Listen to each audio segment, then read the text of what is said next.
Bonjour à tous, bonjour à toutes. Terminons ces petites méditations sur le chapitre 10 et le chapitre 11 de l'évangile de Matthieu.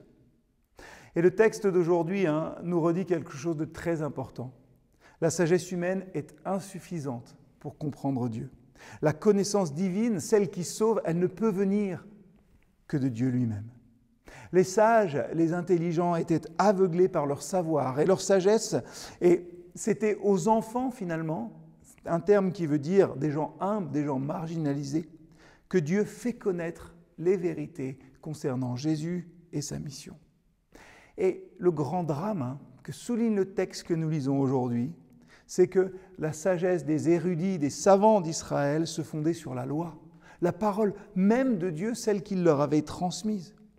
Ça nous dit que le fait qu'une personne connaisse beaucoup de choses sur Dieu ne garantit pas qu'elle soit réceptive à sa parole.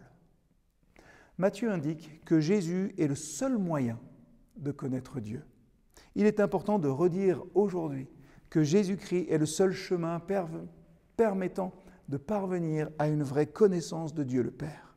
Nous sommes des followers de Christ, pas d'une loi, pas d'un dogme, pas d'un texte sacré. Le Seigneur révèle le Père à ceux qui ont besoin de lui. Et à tout cela, le Seigneur adresse cette remarquable déclaration, verset 28, « Venez à moi, vous tous qui vous fatiguez, qui êtes chargés, et moi, je vous donnerai du repos. » C'est bien le miracle qui s'opère aujourd'hui et à chaque fois que quelqu'un se repent et croit au Seigneur Jésus, alors il est déchargé du poids de ses péchés et de la fatigue morale qui va avec. Il trouve par Jésus une relation avec Dieu et il goûte à ce repos que Jésus donne.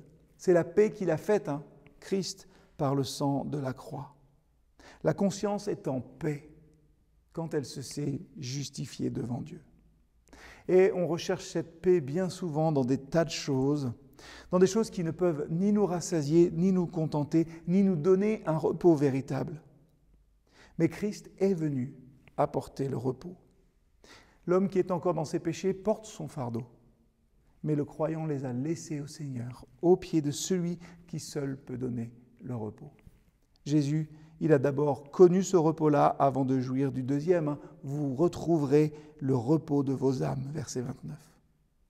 Premier repos, celui que Jésus donne en allant à la croix. Le second, celui que l'on trouve sur le chemin de l'obéissance à la volonté de Dieu. Ces versets 25 à 30 du chapitre 11 de Matthieu nous font contempler le Seigneur, sa gloire de Fils de Dieu et en même temps sa parfaite obéissance. Il reste toujours le modèle pour nous. Et maintenant, il peut nous dire, prenez mon joug sur vous et apprenez de moi. Je vous ai montré finalement, nous dit Jésus, l'obéissance par les choses que j'ai souffertes et voilà le chemin sur lequel vous vous êtes engagés. Mais même s'il est difficile, c'est un chemin heureux et béni. Alors, puissions-nous, nous aussi, prendre avec joie le joug du Seigneur. Il veut marcher avec nous. Mais il faut qu'on soit disposé à obéir humblement. Je trouve assez frappant que le Seigneur ne nous charge pas de ce joug. Ce n'est pas lui qui le pose sur nous, il nous invite à le prendre. Ça montre qu'il faut un cœur engagé pour lui. Apprendre de lui, c'est une écoute du cœur, de la foi qui reçoit ce que Jésus est et qui entre dans son chemin. C'est apprendre de Christ. Et la formation, elle se poursuit continuellement. À chaque acquisition d'un petit bout de la gloire de Christ correspond une nouvelle lumière sur notre chemin. Peut-être aussi une nouvelle orientation dans notre marche. Mais il nous faut accepter cet engagement, car il y a un véritable bonheur à suivre le Seigneur. Nous sommes invités à regarder à celui qui a marché avec douceur, avec humilité et à suivre le Seigneur de près. Si nous réglons nos pas sur les siens, alors il nous aidera et il nous secourra en toutes choses. À bientôt.